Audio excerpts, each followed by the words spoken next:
मास के इस पावन काल में सर्वोत्तम श्री चैतन्य चरित्र का परम रस विस्तार सौभाग्य हम सबको प्राप्त हो रहा है। निश्चित रूप से श्रीमद् भागवत जो वेद के वृक्ष पे लगा समुद्र फल है, आम्र फल है, निगम कल्पतरोर गलितम फलम, वेद रूपी वृक्ष पर लगा वो जो आम्र फल है वो भागवत जी हैं।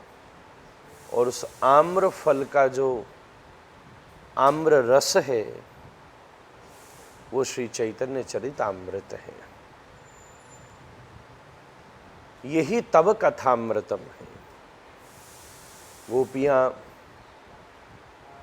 जिसको तब कथामृतम कह रही हैं वो कथामृत यहीं पर अवस्थित होता है। अतः ऑलरेडी बहुत देरी हो चुकी है,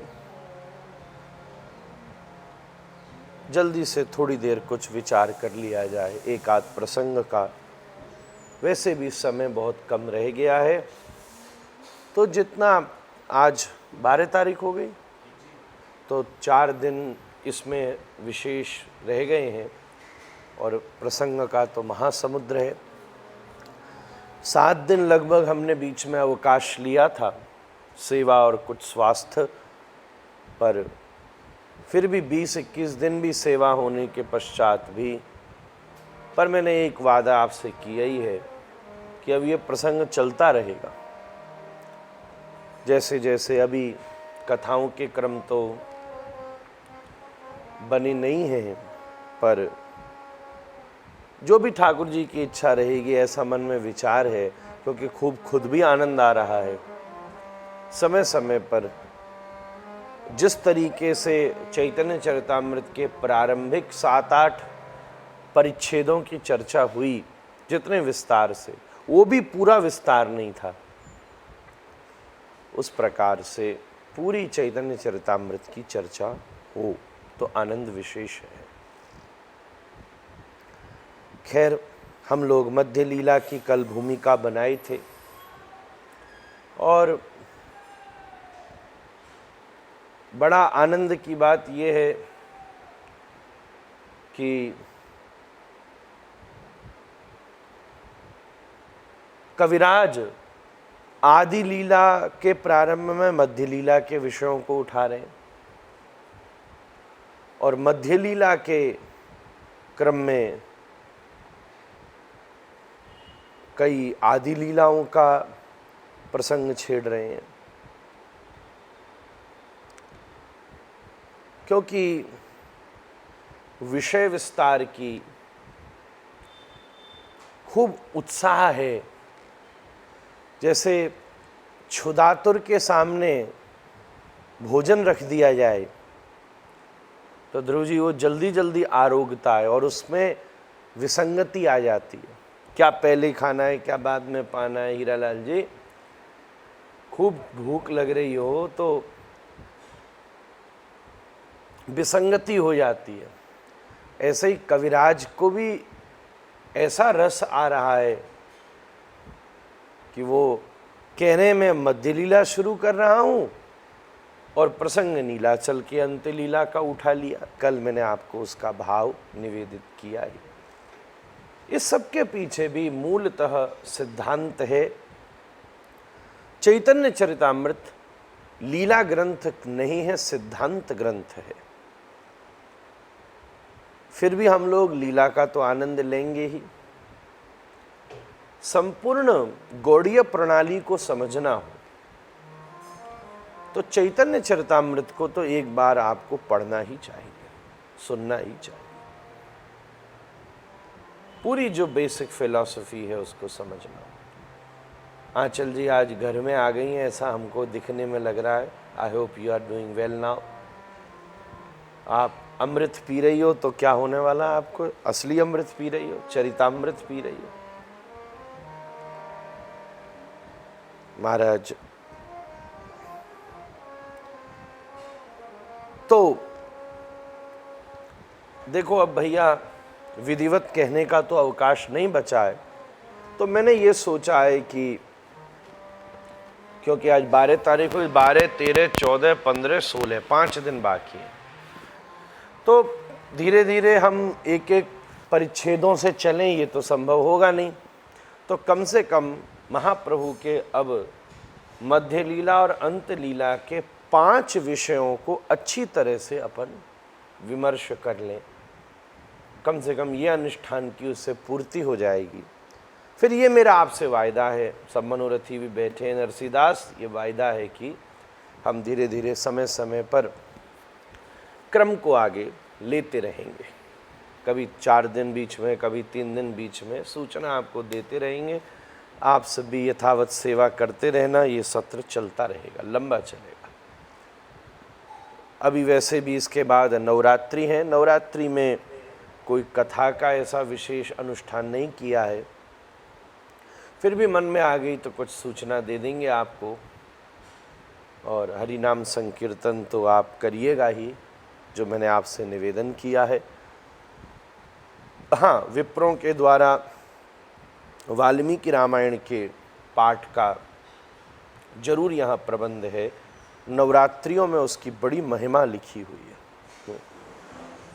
इक्विनॉक्स एक ज्योग्राफिकल एक एनालिसिस है, इक्विनॉक्स जो जियो साइंटिस्ट ने एक थ्योरी खोजी ध्रुव जी, इक्विनॉक्स, जहां साल में 2 बार पृथ्वी और सूर्य समान लेवल के ऊपर आते हैं ध्रुव जी। तो पृथ्वी के बहुत सारे हिस्सों में बराबर दिन और बराबर रात होता है 9 दिन के लिए। तो वैज्ञानिकों ने तो ये खोज आज से 200 साल पहले, 300 साल पहले, 100 साल पहले की होगी, एग्जैक्ट डेट नहीं मालूम, मैं बताऊंगा खोज के। पर भारत में नवरात्रि 4 युगों से मनाई जा रही है, तो उसकी अपनी महिमा है।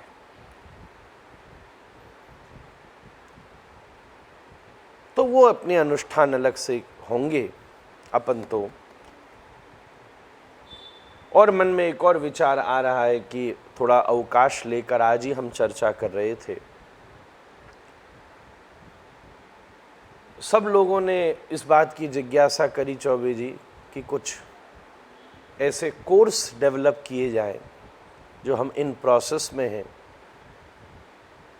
नारायण जी स्वयं संस्कृत भारती से भी पढ़े हैं, तो इनके पास सिलेबस है कि 3 महीने में अगर किसी को सामान्य संस्कृत का ज्ञान लेना हो तो वो एनरोल कर ले और रोज़ 1 घंटा आधा घंटा दे, तो उसको थोड़ा बहुत संस्कृत में प्रवेश मिलेगा।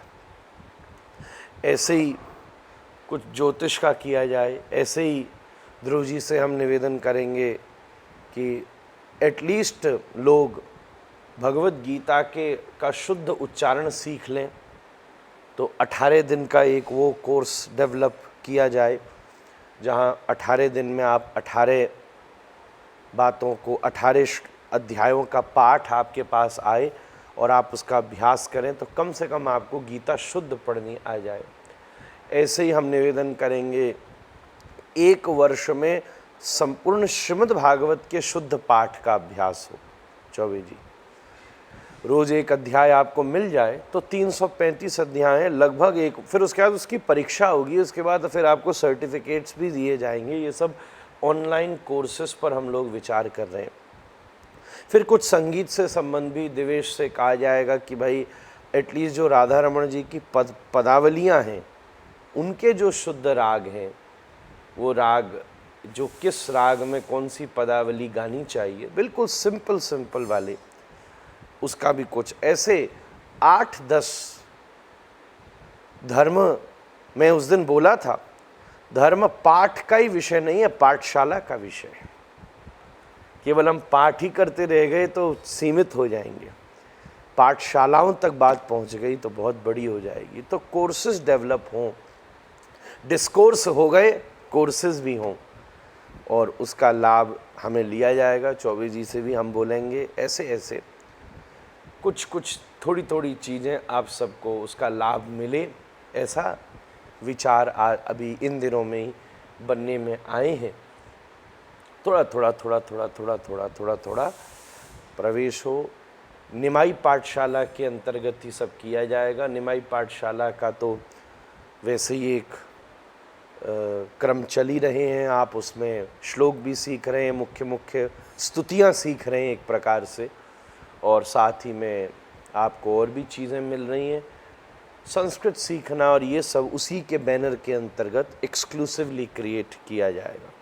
कोठारी तू का सिखावे को लाला, वह कोठारी जी से भी कहेंगे कछु सिखावे।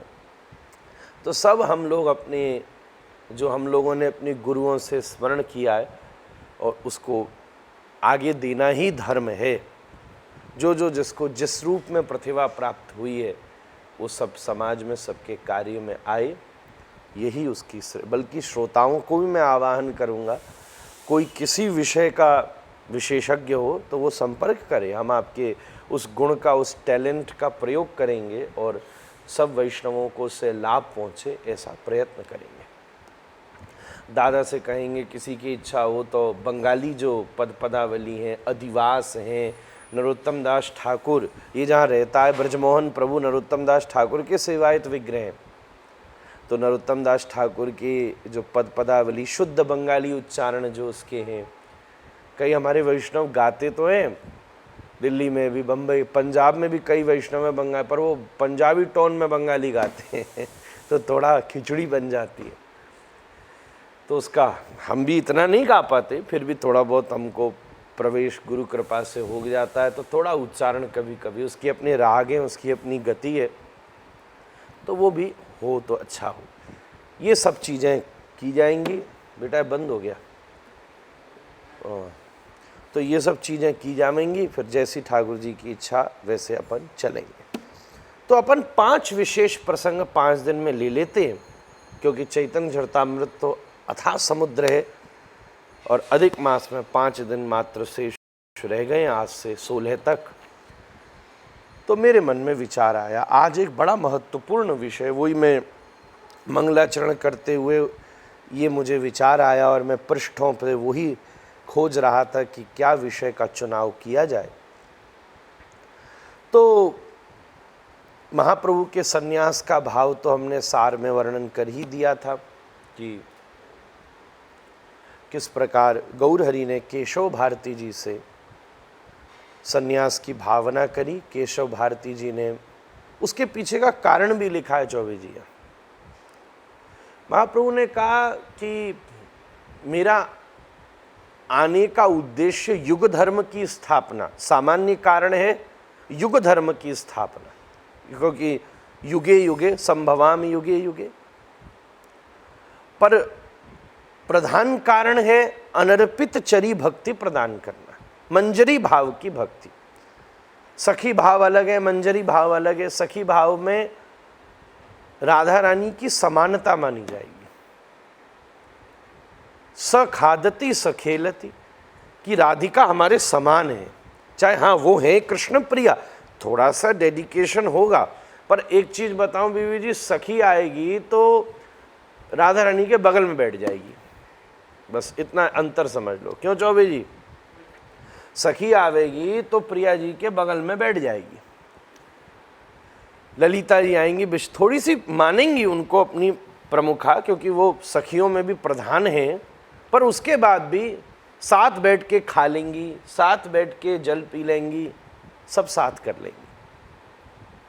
पर मंजरी भाव में इसमें अंतर आ जाएगा, वहाँ किंकरिता ज़्यादा है, किंग करोमि। मंजरी भाव में प्रिया जी को स्वामिनी माना जाएगा और युगल की उपासना का उद्देश्य होगा। ये अनर्पित चरी भक्ति उनको देना मुख्य कारण है, और अंतरंग कारण है श्री राधाया प्रणय महिमा की दृशोवान, कि आश्रय जातीय सुख, कृष्ण विषय हैं और प्रिया जी आश्रय हैं। ये कहने को भी जरा दूसरे दिन की कथाओं को सुनना पड़ेगा जो मैंने कह दी पहले। मैंने क्या कही, चैतन्य चरितामृत में कही, मैं तो इसका पाठक मात्र हूं, जो है उसको पढ़ के बता रहा हूं, कुछ अपना गुरु कृपा से उसमें अनुभव जोड़ रहा हूं, क्योंकि मूल से हम लोग प्रसंग ले रहे हैं। ये ग्रंथ है, हम ग्रंथी हैं। ये ग्रंथी शब्द भी अपने यहाँ का ही है मूल, जो सिख धर्म में जिसको किया, तो ग्रंथी का धर्म क्या होता है, ग्रंथ पढ़ना, और अपने यहाँ का भी मूल यही धर्म है। बस शब्द दिया व्यास, क्योंकि एक सुविधा है, जो ग्रंथी है वो केवल ही ग्रंथ पढ़ सकता है, पर व्यास के साथ सुविधा ये है कि वो दृष्टांत कुशलो धीर, मतलब ग्रंथ में लिखी हुई बात के सिद्धांत को निजानुभव, श्रोतानुभव और वर्तमान परिस्थितियों में रेलेवेंस बना करके उसको प्रस्तुत कर सकता है, दृष्टांत दे सकता है, उसकी व्याख्या कर सकता है। पर वो व्याख्या ऐसी नहीं होनी चाहिए कि सिद्धांत दूषित हो जाए। सिद्धांत वैसे ही रहेगा। सिद्धांत सुनीते चित्ते कारो नहीं आलस्य। तो महाराज ये सब विषय है। चैतन्य चरितामृत चौबे जी क्या कहने, मैं तो 82 शास्त्र यहाँ है महाराज। और भागवत का अगर वो निगम कल्पतरोर गलितम फलम है, वो आम्र फल है वेद वृक्ष का, तो ये आम्र फल का आम्र रस है, ऐसी चर्चा। तो महाप्रभु जी ने केशव भारती जी से, हाँ तो मैं कह रहा था सन्यास भी क्यों लिया, क्योंकि गौर हरि ने कहा कि इस वेश में अभी भी वो सन्यासी जो अपने आप को गृहस्थ आदियों से श्रेष्ठ समझते हैं, वो उसकी तरफ रुचि नहीं रखेंगे कि ये कैसे रागयुक्त लोग हैं, हम तो बैरागी हो गए हैं, और उन तक अपनी विचार नहीं पहुंच पाएगा। तो महाप्रभु ने कहा इससे बढ़िया ये है कि मैं सन्यास ग्रहण करूं, उससे मैं उन परिवेश जहां सार्वभौम भट्टाचार्य जैसे और प्रकाशानंद सरस्वती जैसे ये जो सन्यास विज्ञ, अद्वैत सन्यास विज्ञ महापुरुष हैं, उसी परंपरा में आने से उस परिवेश में प्रवेश होने के बाद जब उनको विशुद्ध कृष्ण भक्ति का उद्बोधन करूंगा तो वो सुनेंगे भी। नहीं तो कोई सन्यासी गृहस्थी को सुनने को तैयार, आज भी तैयार नहीं। ये मूल कारण रहा कि गौर हरि ने, फिर केशव भारती जी ने कहा मैं आपको क्या कहूं, तो स्वयं महाप्रभु जी ने उन्हें कृष्ण मंत्र सुनाया, ये मंत्र मुझे दो, गोपाल मंत्र। तो जब सुना दिया तो कौन गुरु कौन चेला, तो एक प्रकार से पहले केशव भारती को सुना दिया और फिर बैठ के सुन लिया। कई बार क्या होता है, क्योंकि कोई भी विषय गुरुमुख होना चाहिए, गुरु किसी व्यक्ति का नाम थोड़ी ना। अब जैसे उस दिन चौबे जी पधारे, उन्हें महाभारत की कथा करनी, कोई विद्वता में कमी नहीं, फिर भी उन्होंने विचार किया कि भाई किसी महापुरुष के पास जाके एक ही श्लोक में पढ़ लूं, तो जरा प्रसादी हो गया, ये बात प्रमाणित हो गई कि गुरुमुखी हो गया विषय। चाहे ये कहने की बात हो गई कि हाँ गुरुमुख हुआ है विषय, पर जिनसे श्लोक बुलवाया उन्होंने बैठ करके चाहे विधिवत पढ़ाया भी नहीं होगा, पढ़ा तो स्वयं विद्वान ने स्वयं, पर गुरुमुख कहते ही स्वयं पढ़ने के अभिमान से मुक्ति हो गई। जैसे समुद्र बादलों को जल देकर फिर बरसवा ले, ऐसे ही केशव भारती जी को मंत्र देकर स्वयं ले लिया। और केशव भारती जी ने विचार किया, भाई देखो जो पूर्ण शरणागत होता है वो ठाकुर जी की रुचि में अपनी प्रसन्नता, वहां प्रेमानंद से बड़ा सेवानंद है। उस दिन सिद्धांत में कह चुका हूं। दारुक ठाकुर जी को चौबे जी चमर डुला रहा है, और चमर डुलाते समय ठाकुर जी का जरा पीताम्बर आदि हिलने से जो श्रीअंग दर्शन हो रहा है, उससे दारुक में प्रेम उमड़ रहा है, पर उसके उमड़े प्रेम में उसको चमर डुलाने की सेवा में व्यवधान हो रहा है, तो उसके लिए वो प्रेमानंद जो है वो सेवानंद में व्यवधान हो रहा है। सेवानंद प्रधान है। तो केशव भारती जी ने कहा मैं भगवान को कष्ट क्यों दूं, ये मंत्र मुझसे लेना चाहते, मैं तो पूर्ण शरणागत हूं, ले ले। तो देकर फिर केशव भारती जी ने यही कहा कि आज के बाद तुम मुझे प्रणाम नहीं करना। खैर वो प्रसंग में सूत्र रूप में पूर्व में कह चुका हूं। महाराज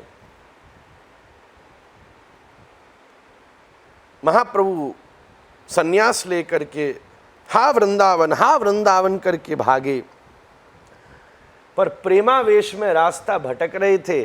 तो नित्यानंद प्रभु उन्हें घुमा के, अरे इधर है वृंदावन, इधर है वृंदावन। अब उन्हें महाप्रभु को प्रेम में कोई होश नहीं महाराज, तो बहका करके शांतिपुर की तरफ उन्हें ले आए। महाप्रभु शांतिपुर में विराजे। शांतिपुर जो अद्वैत प्रभु का नाड़ा का स्थान है, जो स्वयं हरिहर के स्वरूप है। यहां महाराज चौबे जी सारे पार्षद हैं। भगवान जब आते हैं तो पार्षदों के साथ आएंगे। तो गौर कथा में संपूर्ण पार्षदों का अवतरण हुआ है, सारे गोलोक का अवतरण हुआ है। और साक्षात कृष्ण वर्णम तुषा कृष्णम सांगोपांगस्थ पार्षदम यज्ञ संकीर्तन प्राय यजंती ही सुमित। विश्वनाथ चक्रवर्ती ने तो ध्येयम सदा परिभग्न अविष्ट दोहम तीर्थास्पदम शिव विरंचनतम शरण्यम वृत्यार्तिहम प्रणतपाल भवाब्दिपोतम वंदे महापुरुषते चरणारविंद। ये महापुरुषते के दोनों श्लोकों में महाप्रभुवे, महापुरुष, वेद में तो पुरुष कहा, प्रभु कहा, ये महाप्रभु हैं। तो महापुरुष की संगति कह करके इन दोनों श्लोकों में, एक श्लोक में नवद्वीप लीला और दूसरे श्लोक में नीलाचल लीला चक्रवर्ती ने घटाई है, वो चर्चा करेंगे अपन। तो महाराज वहां विराजे। नित्यानंद प्रभु ने नवद्वीप ये सब मैं अब सूत्र रूप में कह रहा हूं क्योंकि मैं एक प्रसंग तक ले जाना चाह रहा हूं, प्यार दर प्यार नहीं कह रहा ध्रुव जी। तो नित्यानंद प्रभु ने जाकर माता को और विष्णु प्रिया को महाप्रभु के सन्यास की सूचना प्रदान करी। महाप्रभु ने जरूर कहा था। तो विष्णु प्रिया देवी भी सची मैया के साथ महाप्रभु से मिलने के लिए पधारने के लिए उद्यत हुई, पर नित्यानंद प्रभु ने सची मैया को तो स्वागत किया, विष्णु प्रिया देवी को रोक दिया। हे देवी, महाप्रभु ने आपको आने की आज्ञा नहीं दी है, सची मैया को आने की। सची मैया बोली मैं भी नहीं जाऊंगी, मैं भी नहीं जाऊंगी। तो विष्णु प्रिया देवी ने कहा नहीं मां आप जाओ, शायद मैं भी इतनी अधिकारिणी नहीं हूं। और महाप्रभु ने संभवतः मेरे लिए कोई और योजना बना रखी हो, मेरे गौर तो मेरे हृदय में विराजते। सची मैया का आगमन हुआ शांतिपुर। रोती सन्यासी पुत्र को देखकर मैया के हाल बेहाल। महाप्रभु ने कहा देख मैया, ऐसा लिखा है चौबे जी कि चैतन्य महाप्रभु के सारे नामों में सबसे बड़ा नाम सचिनंदन है। महाराज महाप्रभु को सचिनंदन नाम सब, इसलिए हमारे यहाँ सचिनंदन सचिनंदन कह के पुकारा जाता है। गौर हरि को सबसे प्रिय नाम सचिनंदन है। सचिनंदन कहते ही महाप्रभु को लगता है कि मेरी मैया का कोई विशेष कृपा पात्र है, उसके ऊपर वो कृपा कर देते। महाप्रभु ने कहा सब सन्यास एक तरफ, मैया अगर तू आज्ञा दे तो मैं अभी सन्यास छोड़ दूं। पर ब्रह्म मोहिनी माया का प्रयोग किया यहां, और मैया ने कहा तू सन्यास का निर्वाह कर। सन्यास धर्म की आज्ञा दी, प्रदान करी महाराज। और फिर महाराज इस प्रकार के सूक्ष्म प्रसंग कई परिच्छेदों में मध्य लीला के वर्णन हुए। एक बड़ी सुंदर घटना घटी। नीलाचल के लिए महाप्रभु ने प्रस्थान किया, बीच में एक धोबी को प्रेमदान प्रदान किया। ये वही है रामलीला में जिसने आक्षेप किया, कृष्ण लीला में ठाकुर जी ने उसका उद्धार किया। उसका उद्धार तो हो गया, पर अभी तक उसको प्रेम की प्राप्ति नहीं हुई थी। उद्धार होना अलग, उद्धार तो रावण का भी हुआ है, पर महाप्रभु ने आज उसे प्रेम दान प्रदान कर दिया। अब गौर हरि उद्दाम नाम कीर्तन करते, अब सन्यासी तो दंड रखता ही है, और वो दंड घुमाते चौबे जी, तो वो दंड से किसी की खोपड़ी फूट जाती, किसी के हाथ पामन में बजते। महाप्रभु तो उद्दाम नाम कीर्तन करते। तो नित्यानंद प्रभु ने वो दंड तोड़ दिया, 3 दंड कर दिए उसके। इसलिए गौड़ीय सन्यासियों को त्रिदंडी कहते हैं महाराज, त्रिदंडी। जीव माया ईश्वर, ये 3 उसके स्वरूप हैं, पर तीनों में 2 पद्धति में उस दिन वर्णन कर चुका हूं चौबे जी, विवर्तवाद और परिणामवाद।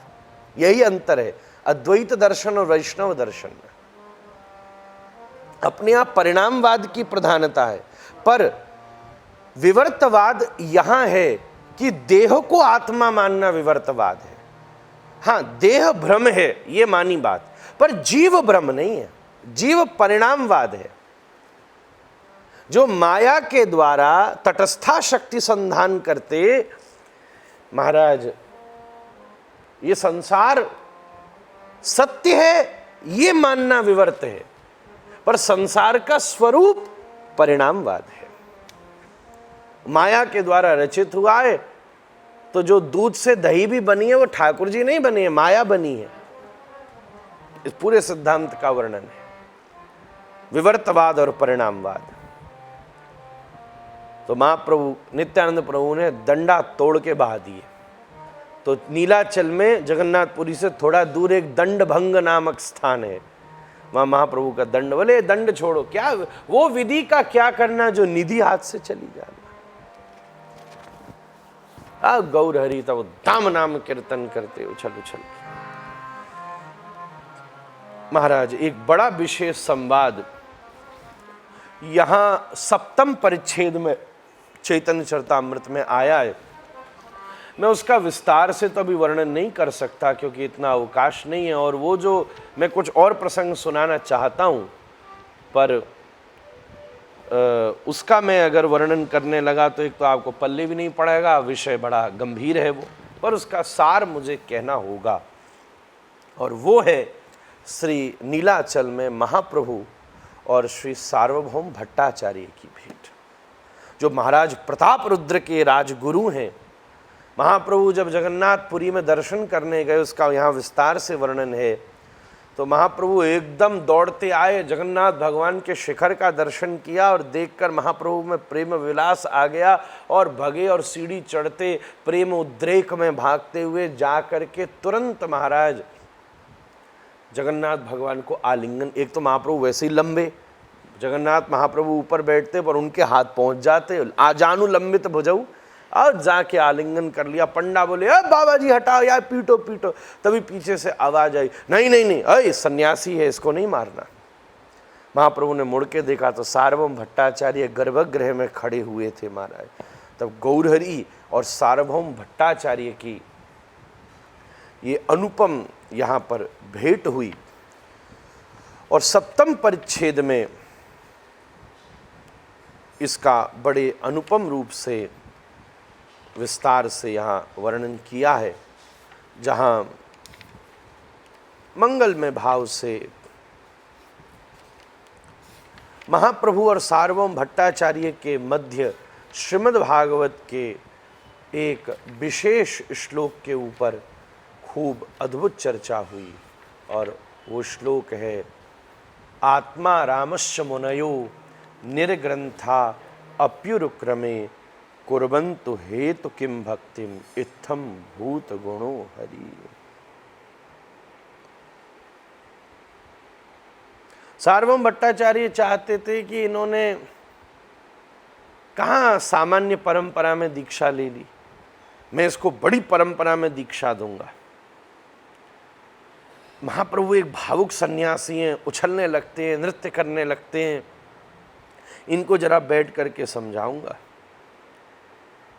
गोपीनाथ आचार्य ने महाप्रभु को जाकर सार्वभौम भट्टाचार्य के भावों को व्यक्त किया और कहा वो आपके साथ बैठकर प्रेम वार्तालाप करना चाहते हैं।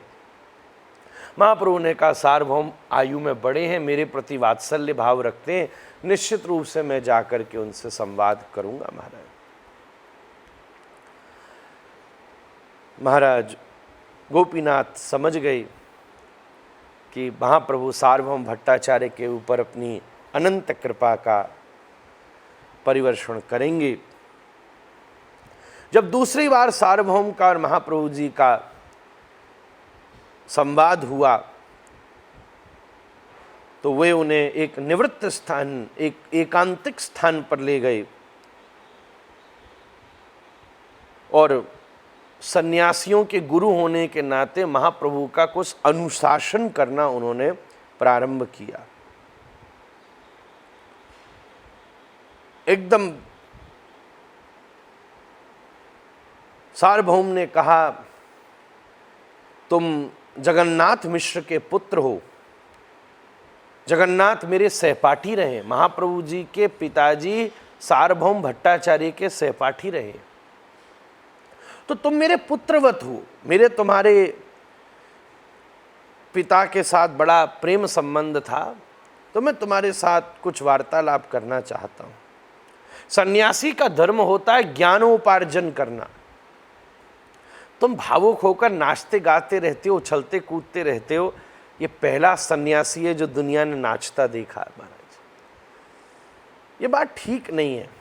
इंद्रियों का दमन करो, योग करो, वेद श्रवण करो। मेरी इच्छा है कि मैं आपको रोज दोपहर में बैठ के वेद सुनाऊंगा, सार्वभौम ने कहा।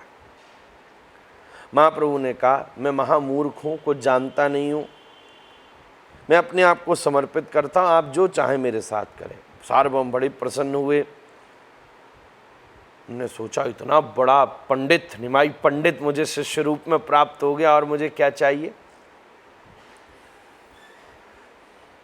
महाराज सार्वभौम ने पढ़ाना शुरू किया। दोपहर में महाप्रभु आए, मूर्ति की तरह बैठ जाते, ना हाँ कहते ना कहा कहते, बस चुपचाप बैठे रहते। सार्वभौम वेद की व्याख्या करते रहते। 7 दिन निकल गए। सार्वभौम ने कहा कोई जब प्रतिक्रिया ही व्यक्त नहीं हुई तो बोले ये तो बता, तो मैं पाठ समझ में आ भी रहा है कि नहीं आ रहा है, कुछ प्रतिक्रिया तो दो। 7 दिन हो गए सुनते सुनते। महाप्रभु ने कहा देखो मैं महामूर्ख हूं, तुम विश्व विजयी पंडित हो, मैं आप पंडित की व्याख्या क्या समझूं। तो सार्वभौम ने खींच के कहा कि जब समझ में नहीं आ रही तो पूछ तो सही। 7 दिन से बैठा हुआ, कुछ बोलता नहीं है, कठिनाई हो रही है। कुछ क्रोध में आकर के कहा। महाप्रभु ने कहा देखिए प्रभु नाराज न हो, आपका पाठ तो मुझे समझ में आ रहा है, वेद तो मुझे समझ में आ रहा है, मैं वैयाकरण पंडित हूं तो आपके श्रुतियों को तो समझ रहा हूं, पर आपकी व्याख्या मुझे समझ में नहीं आ रही है।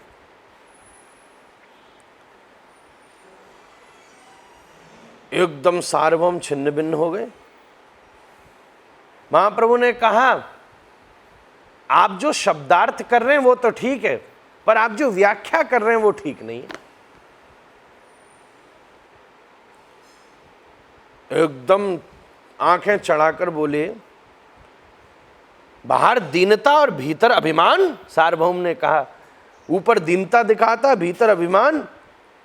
तो मुझे वृद्धावस्था में वेद सिखावेगा महाराज? अब मैं ही देखूं तू कौन सी व्याख्या करता है। महाप्रभु ने कहा आप बुरा नहीं माने, आपने अद्वैत भाष्य के अनुसार वेद की व्याख्या की है, पर यह बात स्पष्ट है कि अद्वैत भाष्य भी किसी विशेष उद्देश्य के लिए परिस्थिति जन्य रचा गया था। उस समय का भारतीय वातावरण ऐसा था जहां स्वयं भगवान शंकर उस रूप में अवतरित हुए। उस काल में, उस समय, उस काल के अनुरूप सिद्धांत की स्थापना करने के लिए, जो उस समय के लिए ठीक है। वेद समझना जितना कठिन है, मैं ये उस समय वर्णन कर चुका हूं, तीसरे दिन की आप कथा सुनी। महाप्रभु ने इसका विस्तार से वर्णन किया है प्रकाशानंद सरस्वती के साथ। अद्वैत भाष्य में गति क्या है, उसकी पद्धति क्या है? उसकी पद्धति उल्टी पद्धति है। वेद कह रहा है परमात्मा प्रकाश है, तो भाष्य क्या कहेगा कि संपूर्ण अंधकार से परे परमात्मा है। पैसिव मैनर में व्याख्या करेगा। अरे स्पष्ट बात है कि परमात्मा प्रकाश है, तो उसे प्रकाश रूप में स्वीकार किया जाए। उसकी साकारता को माया कह देना गलत बात है महाराज, बिल्कुल गलत बात है।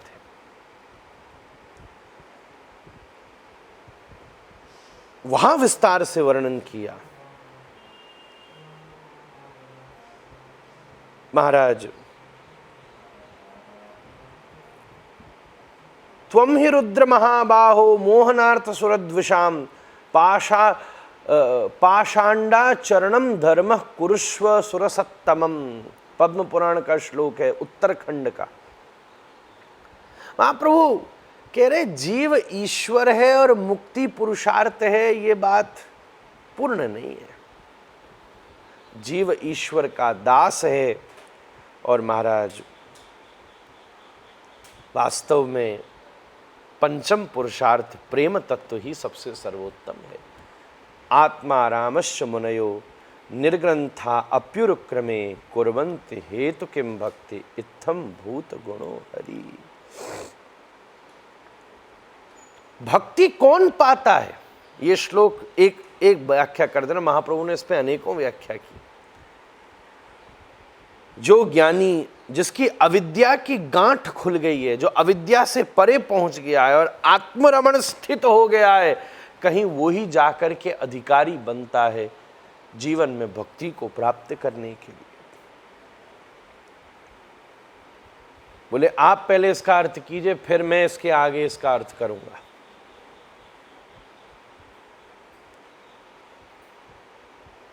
सार्वभौम भट्टाचार्य ने 9 प्रकार से इस श्लोक की व्याख्या करी। वो चैतन्य चरितामृत में वर्णित है। मैं इसलिए इसको थोड़ा स्किप कर रहा हूँ क्योंकि मैंने जब मेरे पास अगले दिन मैसेज आए, जब महाप्रभु और केशव कश्मीरी का संवाद हुआ और उस पर 5 प्रकार के व्याकरण के दोष और गुण मैंने आपको यहाँ वर्णन किए थे, सब बोले महाराज ये था तो अच्छा, पर व्याकरण के तो हम विद्यार्थी हैं नहीं, तो समझ में नहीं आई। तो यहाँ भी ऐसा ही है। 9 प्रकार की व्याख्या की। महाप्रभु उसकी बड़ी प्रशंसा करने लगे। बोले आपके समान कोई दूसरा पंडित नहीं। पर महाप्रभु ने इसी श्लोक की 18 प्रकार की व्याख्या की, जो मध्य लीला के 24वें परिच्छेद में वर्णित है। मैं उसकी, अभी हम 8वें परिच्छेद पर हैं, 24वें परिच्छेद में उसका विस्तार से वर्णन महाप्रभु ने सार्वभौम भट्टाचार्य को किया है, जिसको सुनते ही सार्वभौम का सारा अभिमान समाप्त हो गया और सार्वभौम भट्टाचार्य श्रीमन महाप्रभु के तत्व को पहचान गए। और महाराज ये बात मैंने इसलिए आज सुनाई है कि इन्होंने जब महाप्रभु के स्वरूप को पहचान लिया, कीर्तन करते हुए इन्हीं सार्वभौम ने महाप्रभु के स्तुति में एक सची तनय अष्टकम लिखा, जिसको हम रोज पाठ करते हैं। ये इन्हीं सार्वभौम भट्टाचार्य के द्वारा रचित है। उज्ज्वल वरण गौरवर देहम बिलसित नीरवधि भाव विदेहम त्रिभुवन पावन कृपयालेशम तम प्रणमामि च श्री सचितनय।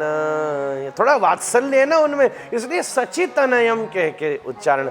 अब पिताजी के साथ पढ़े हैं तो चाहे महाप्रभु का स्वरूप ज्ञान गए हों, फिर भी सचितनयम कह के सार्वभौम भट्टाचार्य का ये भाव। अब हमारा चैतन्य चरितामृत करनी हो चौबे जी, तो चैतन्य भागवत भी रखनी पड़ती है, चैतन्य चरितामृत भी रखनी पड़ती है ना, क्या क्या है, बड़ा विलक्षण ग्रंथ है। इसको कहना बड़ा उद्यम का कृत्य है। इस प्रसंग को भी मैंने सूत्र में प्रणाम किया। अब महाप्रभु ने दक्षिण यात्रा को प्रारंभ किया है, जिसका वर्णन सप्तम परिच्छेद में से ही प्रारंभ हुआ। महाराज वहाँ प्रेम धर्म प्रचार करते गौरहरि, और दक्षिण यात्रा में महाप्रभु एक विशेष कीर्तन करते चल रहे हैं। राम राघव राम राघव राम राघव रक्ष माम, कृष्ण केशव कृष्ण केशव कृष्ण केशव पाहि माम।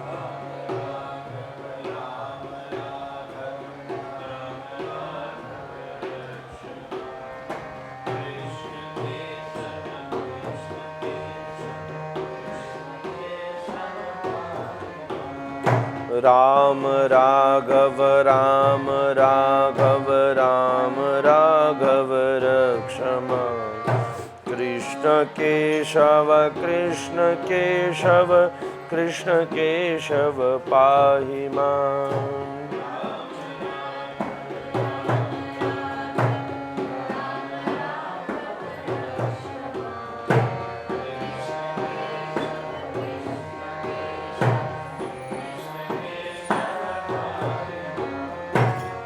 इस प्रकार विच्छेदे व्याकुल प्रभु चलिल दुखी हईल, पाछे कृष्णदाय जाए पात्र वस्त्र लई।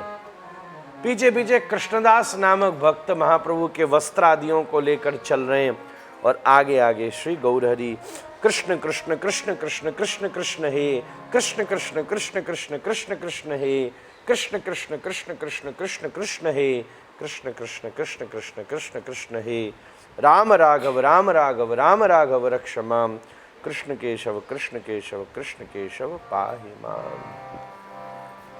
महाराज इस प्रकार श्री गौरहरि ए श्लोके पथे पढ़ी पथे चैल गौरहरि, लोके देखी पथे कहे बोल हरि हरि। सही श्लोके प्रेम बत्त बोले हरि कृष्ण, प्रभुर पाछे संग जाए दर्शने सतृष्ण। कतो दूरे बही प्रभु तारे आलिंगिया, विदाय करे न तारे शक्ति संचारिय। सही जन निज ग्रामे कोरिया गोमन, कृष्ण बोले हासे कंदे नाचे आकुक्षण। इस प्रकार महाप्रभु गमन करते हुए सब तरफ प्रेम का विस्तार कर रहे हैं। महाप्रभु ने त्रिमंद के बौद्धों का उद्धार किया, श्री वेंकटेश्वर तीर्थ में जाकर उनका उद्धार किया, वहाँ रहने वाली कई गणिकाओं का उद्धार किया, जो महाराज देवदासी के रूप में शिव मंदिरों में रहती थीं, उन देवदासियों का उद्धार किया। मुन्ना नगर में प्रेम का वितरण किया, आत्माराम नामक सन्यासी का उद्धार किया। ये सब क्रम महाप्रभु की दक्षिण यात्रा में चले। कुष्ठ रोगी वासुदेव का उद्धार किया, और इसी क्रम में अब हम अष्टम परिच्छेद का मैं थोड़ी सी चर्चा विशेष करना चाह रहा हूँ, समय तो बहुत हो गया। संसारम रामाभिद भक्ति मेघे, स्वभक्ति सिद्धांत चयामृतानि, गौराब्धिरेतैरमुना वितीर्णैस्, तज्ज्ञात्वरत्नालयतां प्रयाति। क्या कहने, तब श्री गौरहरि इस ये ऐसा विलक्षण ग्रंथ है 24 हर अध्याय में मंगलाचरण है। ऐसा मैंने आज तक ग्रंथ नहीं देखा। हर अध्याय में मंगलाचरण का श्लोक और 3-4 मंगलाचरण की पया। मंगलाचरण ही मंगलाचरण, क्योंकि आचरण प्रधान है ना ग्रंथ, और कृपा साध्य, इसलिए बार बार कृपा मांग रहे हैं हर अध्याय में। तो इस अध्याय में राय रामानंद और चैतन्य महाप्रभु के मिलन की चर्चा है, और उसका मंगलाचरण करते श्री कविराज महानुभाव लिख रहे हैं। संसार्य रामाभिद भक्ति मेघे, भक्ति मेघ, जो रामा मतलब राय रामानंद कौन है? भक्ति मेघ, भक्ति के बादल, और स्वभक्ति सिद्धांत चयामृतानि, और गौराब्धिरेतई। गौर कौन है? आब्धि, समुद्र। तो श्रीमन महाप्रभु समुद्र, और राय रामानंद महाराज मेघ और बोले स्व विषयक भक्ति सिद्धांत रूप अमृत संचार के लिए, वही बात जो अभी अभी मैंने कही कि समुद्र से मेघ खींचता है जल और फिर उसी समुद्र के ऊपर परिवर्षित कर देता है, इसी प्रकार अपने स्व सिद्धांत को समुद्र रूपी गौर श्री राय रामानंद को प्रदान करते हैं और वो राय रामानंद स्वयं उनके ऊपर पुनः, जो विशाखा सखी के स्वरूप है, ये विशाखा सखी के स्वरूप, उनके ऊपर पुनः परिवर्षित कर देते हैं। गोदावरी के तीर के ऊपर आपकी अद्भुत मुलाकात होती है और साध्य साधन विषयक जय जय श्री कृष्ण चैतन्य जय नित्यानंद जय द्वैत चंद्र जय गौर भक्त वृंद, जय जयकार करके हर अध्याय में जय जयकार की है। और फिर वर्णन करते हैं, पूर्वे रीते प्रभु आगे कोरिल गोमन जीड़ नृसिंह क्षेत्रे गैल कोथे दिन। उसी प्रकार प्रभु पूर्व की तरह आगे चलते जा रहे हैं और विशाखापट्टनम से विजयनगर स्टेट में प्रवेश करते हैं और वहाँ मंगलगिरी नामक स्थान पर जीर्ण नृसिंह प्रदेश में दर्शन करते हैं। ये जीर्ण नृसिंह स्वयं भगवान प्रहलाद सेवित नृसिंह का स्वरूप है। बड़ा अद्भुत स्थान है महाराज, मैंने वहाँ दर्शन का सौभाग्य प्राप्त किया है। गोदावरी का किनारा है, वहाँ दर्शन करके नृसिंह देखिया कैल दंडवत नति प्रेमा वेशे कैल बहु नृत्य गीत स्तुति ही। नृसिंह भगवान का अद्भुत स्वरूप जहाँ चंदन की पूरे लेप से उन्हें ढका देते हैं और तिरुपति जैसा इतना विस्तृत मंदिर है पर्वतमालाओं के बीच में, मंगल ऊपर पहाड़ के, जैसे तिरुपति तिरुवल्ली के ऊपर पहाड़ पर है, उसी प्रकार मंगलगिरी में नृसिंह भगवान भी ऊपर विराजमान है, वो अवस्थित हुए। और महाराज वहाँ उछल उछल के महाप्रभु ने नई नई स्तुति करी, श्री नृसिंह जय जय नृसिंह, प्रहलादेश जय पद्मा मुख पद्म भृंग, ये गा गा करके। और वहाँ श्रीमद् भागवत के श्लोक भी पढ़े, उग्रोप्यनुग्रह एवायम स्वभक्तानां नृकेशरी, केशरीव स्वपोतानाम अन्येषामुग्र विक्रमम। इस प्रकार यही मते नाना श्लोक पढ़ी स्तुति कैल, नृसिंह सेवक माला प्रसाद आनी दिल। महाप्रभु के मुख से नृसिंह स्तुति सुनकर नृसिंह सेवक बड़े प्रसन्न हो गए और पुजारी जी ने आकर गौरहरि के कंठ में नृसिंह प्रसादी माला प्रदान कर दी। पूर्ववत कोन विप्र कैल निमंत्रण, सही रात्रे तहाँ रही करिल गमन। जैसे पहले सब जगह हुआ है, महाप्रभु के रूप से आकर्षित होकर वहाँ के एक ब्राह्मण ने गौरहरि को अपने घर में रहने का न्योता दे दिया और महाप्रभु ने बड़े प्रसन्न होकर वहाँ रहने का निर्णय किया। प्रभाते उठिया प्रभु चलिल प्रेमा बेसे, दिग्दिभग्ध ज्ञान नहीं रात्रि देव से।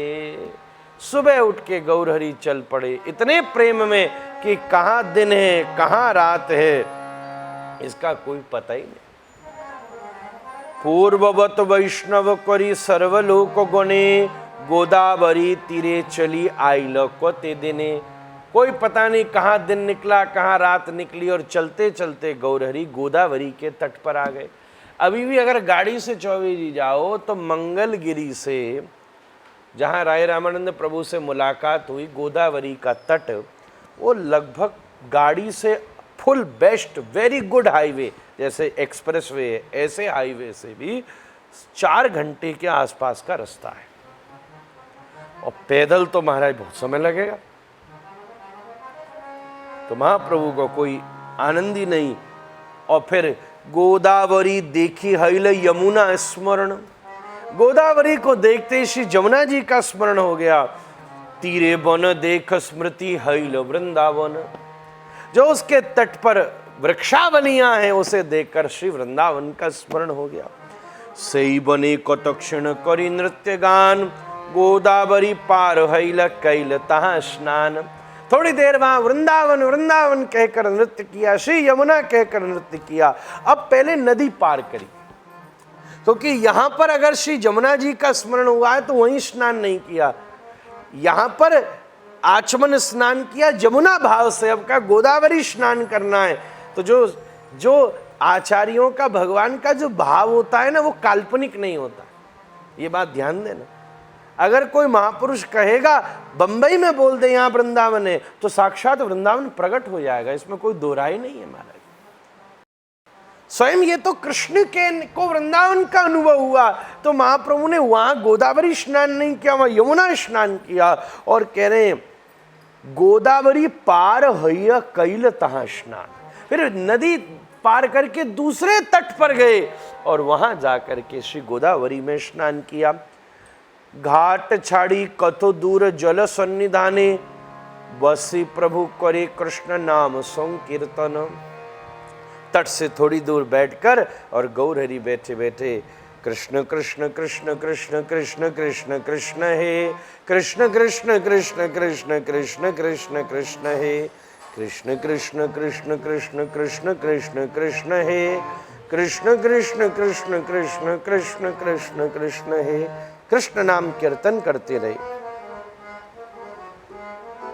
हेन कैले दोलाए चोड़ी रामानंद राय, स्नान कोरियावे आइला बाजाना बजाए। बाजना एक बंगाली पुराना वाद्य है चौबे जी, पुराना जैसे अभी आदिवासी क्षेत्र में मिलेगा बाजना, वो बजा रहे थे पार्षद। और रामानंद राय वहाँ जो एक प्रकार से वहाँ सिटी मजिस्ट्रेट हैं, वो वहाँ गोदावरी के तट पर स्नान करने के लिए आए।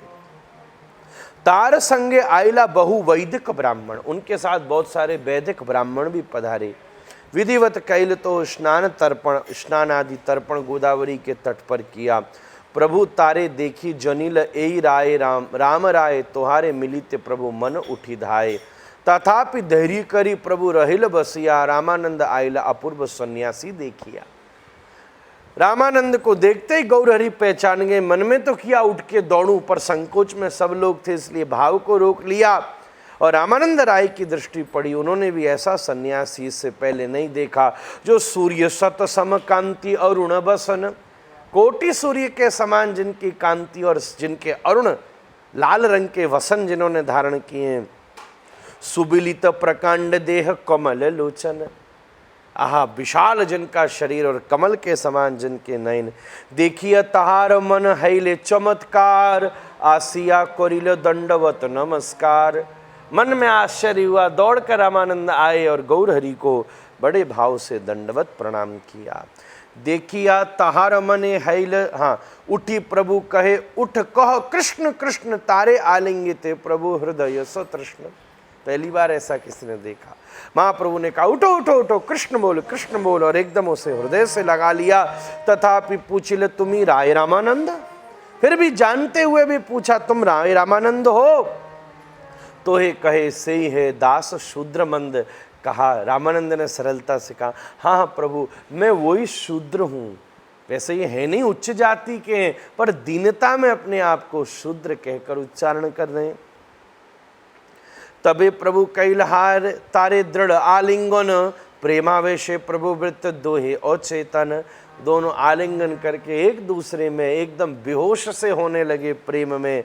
स्वाभाविक प्रेम दोहार उदय कोरिला समर्थरती, क्योंकि विशाखा और श्री कृष्ण की मुलाकात हो रही है, श्री सखी जन और श्री राधा भाव, तो प्रिया जी और सखी मिल रही हैं, स खादती वाली स खेलती वाली, तो स्वाभाविक प्रेम प्रकट हो गया और दोनों की भाव स्मृति हो गई। और क्या हुआ? बोले स्तंभ स्वेद अश्रुकंभ पुलक वर्ण, सात्विक भाव। दोहार मुखित सुनी गोद गोद कृष्ण वर्ण। दोनों कृष्ण कृष्ण पुकार कर, वो राधा भाव भावित हैं, वो दोनों अपने भाव में भावित होकर कृष्ण ले रहे हैं। देखिया ब्राह्मण गण हैल चमत्कार, वैदिक ब्राह्मण सब करे न विचार। सब ब्राह्मण चौंक पड़े और वैदिक ब्राह्मण विचार करने लगे। यही तो सन्यासीर तेज देखी ब्रह्म सम, ये सन्यासी का तेज ब्रह्म के समान प्रतीत होता है।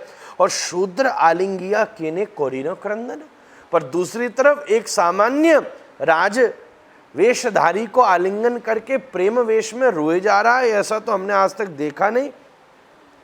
ए महाराज महापंडित गंभीर सन्यासीर स्पर्श मत हैल अस्थिर।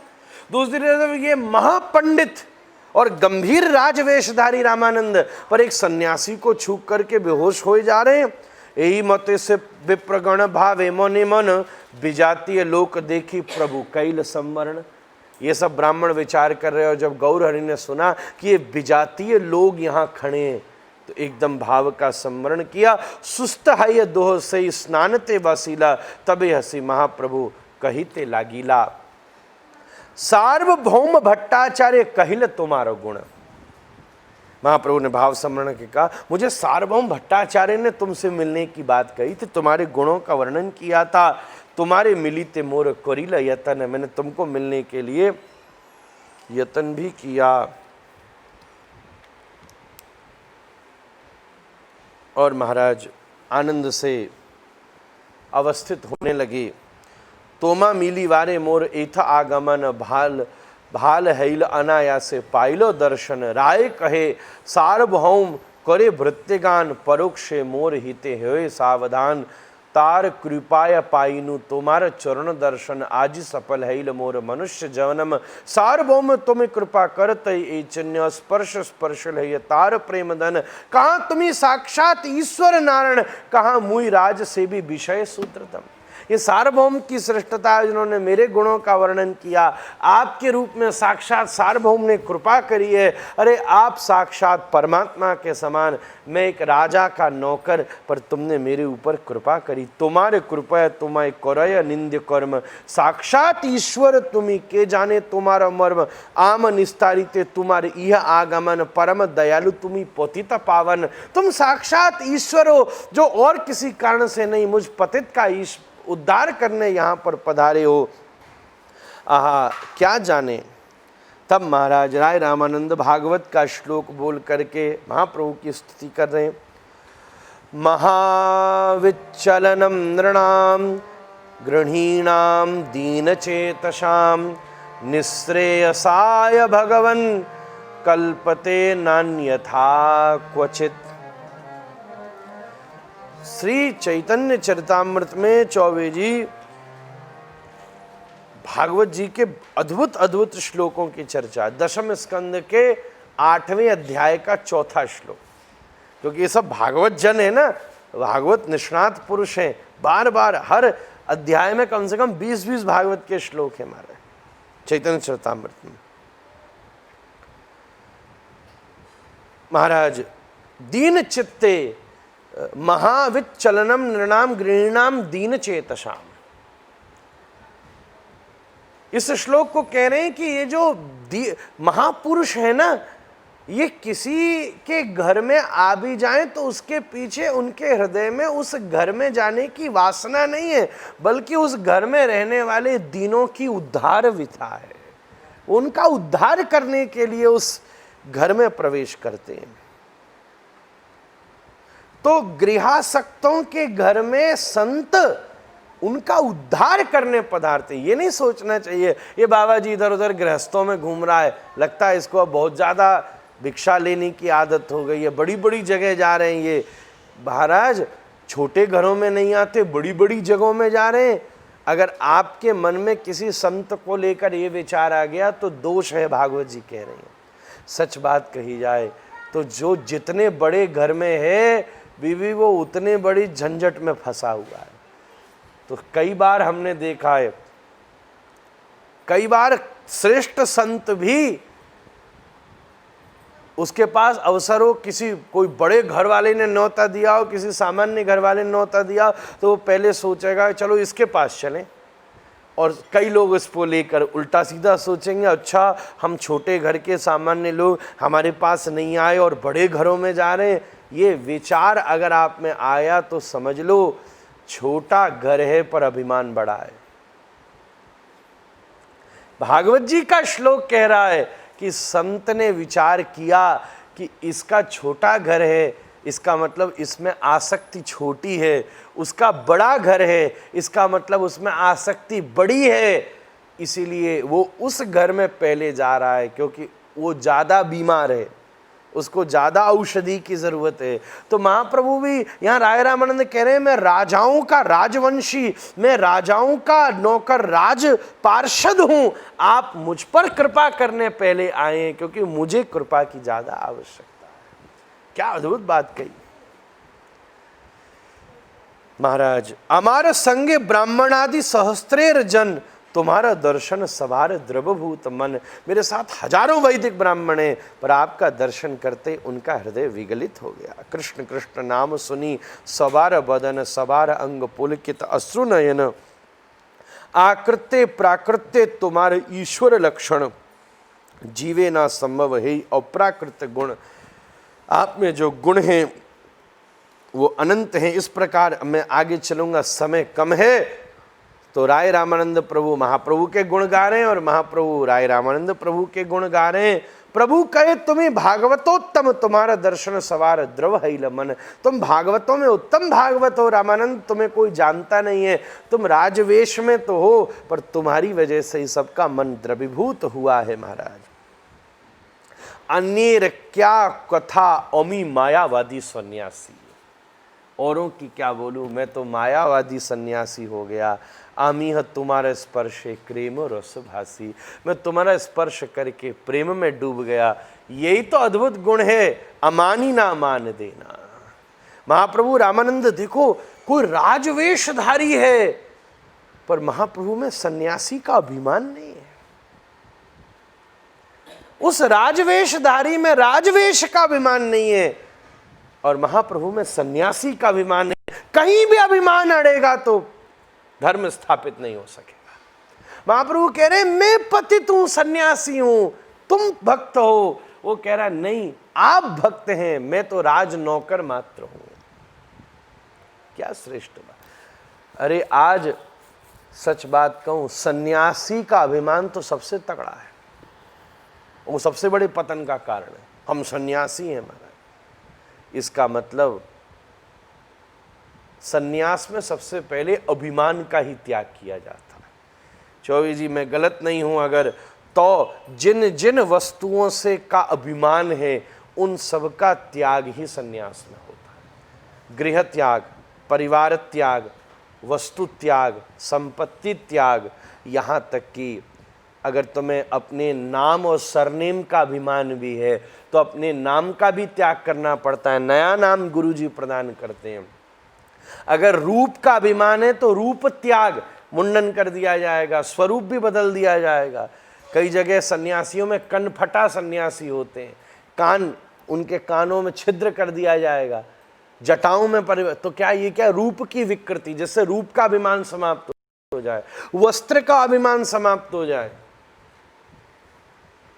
परिवार का अभिमान समाप्त हो जाए, घर का अभिमान समाप्त हो जाए, संपत्ति का अभिमान, अरे यहां तक कि देहाभिमान समाप्त हो जाए, उसके लिए सन्यासी खुद अपने हाथ से अपना पिंडदान कर देता है। अब देह भी तुम्हारा नहीं, सन्यास के समय जो मृत्यु के बाद की क्रियाएं भी वो सन्यासी खुद अपने हाथ से करता है। तो सन्यास का प्रथम स्वरूप क्या है? अपने अभिमान का परित्याग। पर सब छोड़ा और अभिमान ही नहीं छोड़ा तो सन्यास का खेल खराब, गड़बड़ हो गई। कैसी सरलता है दोनों में। प्रभु ने कहा भी यहां सब बहुत सारे लोग हैं, तो ब्राय ने कहा दिन 5-7 रहु करह मार्जन। अरे मेरे में बड़ी गंदगी है प्रभु, एक बार मिलने से काम नहीं चलेगा। अगर आप मुझसे मिलने यहाँ आए हो तो कम से कम 5-7 दिन अब यहाँ रहो। दिन 5-7 रही करो मार्जन, फिर मेरा मार्जन करो, तबे शुद्ध होए मोर ए दुष्ट मन। यद्यपि विच्छेद दुहार सह न जाए, तभी दंडवत करी चलिल राम राय। एक क्षण का विनय नहीं सहा जा रहा था, फिर भी दंडवत करके राय रामानंद प्रभु आगे चले। प्रभु किसी विप्र के घर में भिक्षा करने चले गए। संध्या के समय फिर स्नान की प्रतीक्षा करी, संध्या वंदन आदि संपन्न किए। प्रभु स्नान कृत्य करी आछेन वासिया, एक भृत्य संग राय मिलिला आसिया।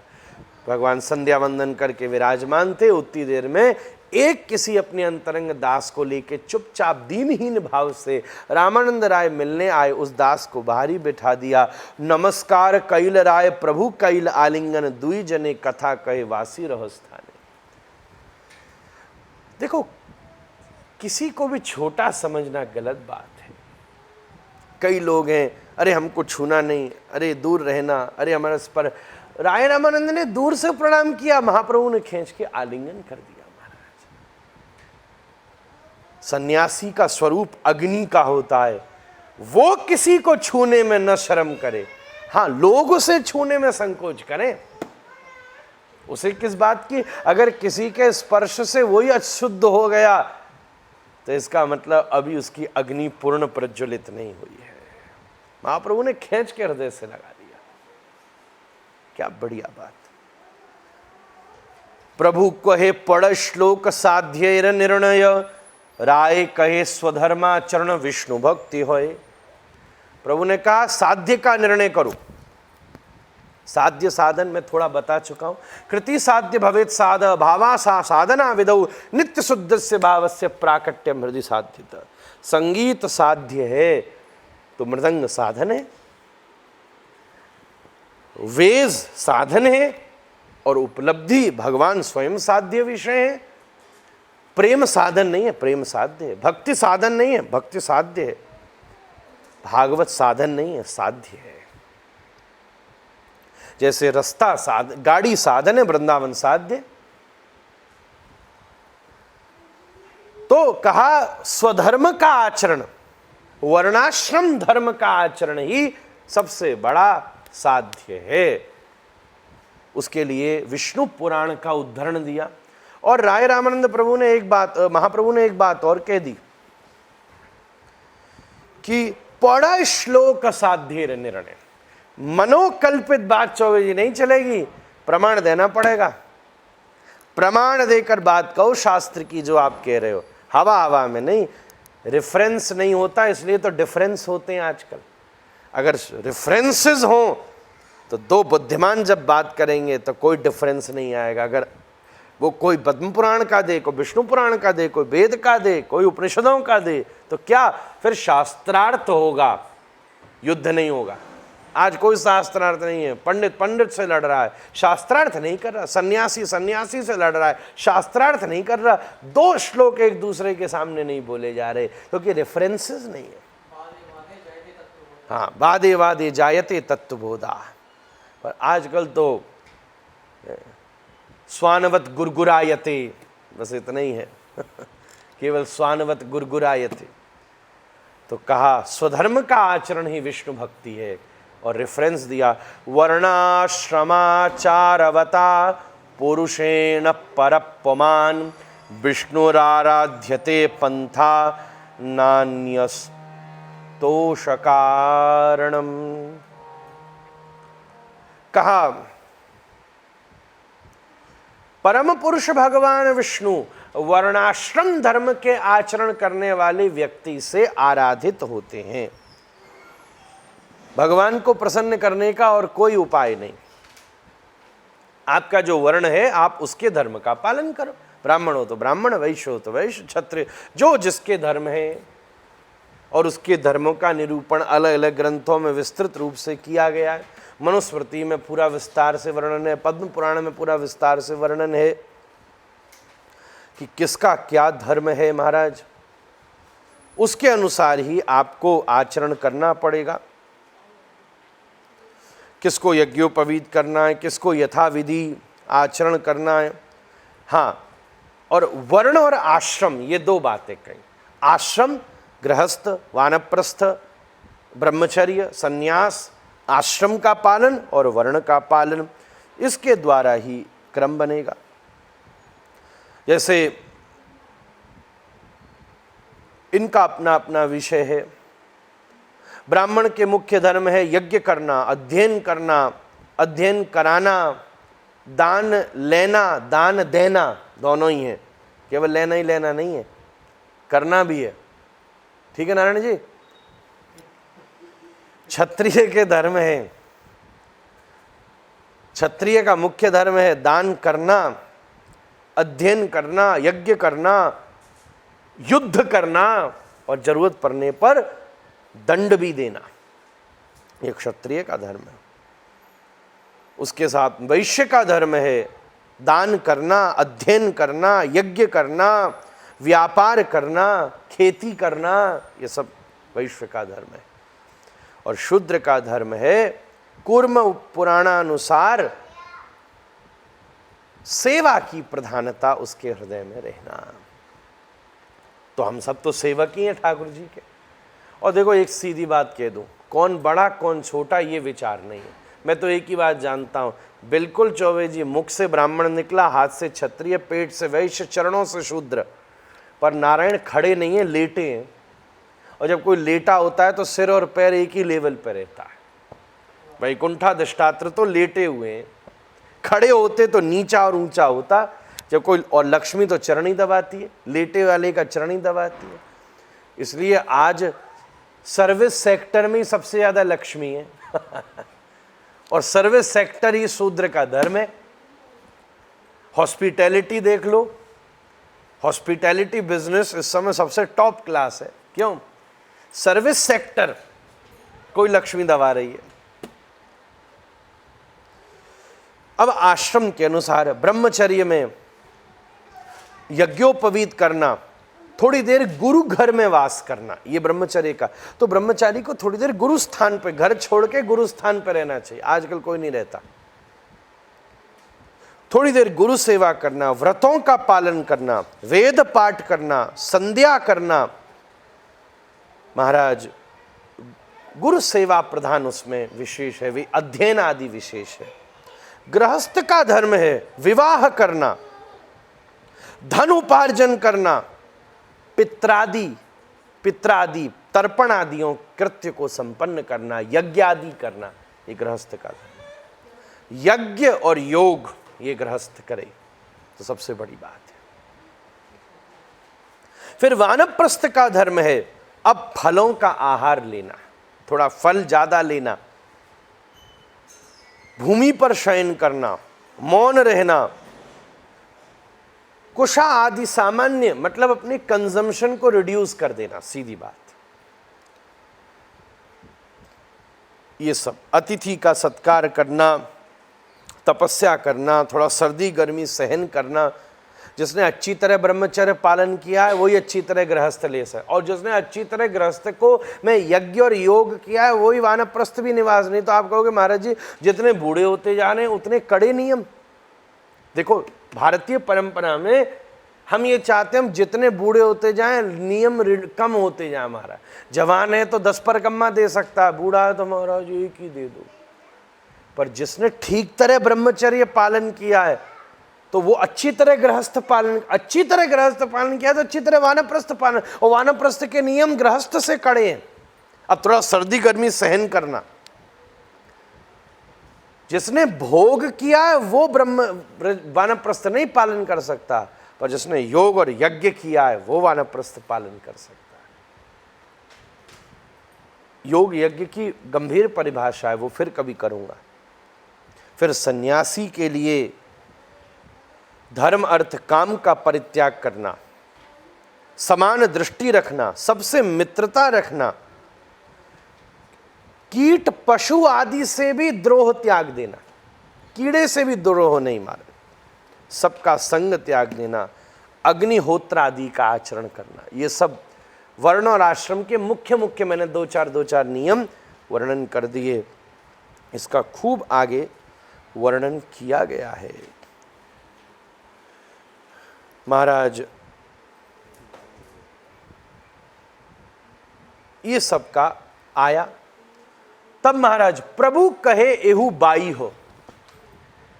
रामानंद ये सब बाहर की चीजें हैं, तू आगे कह और थोड़ा आगे बोल।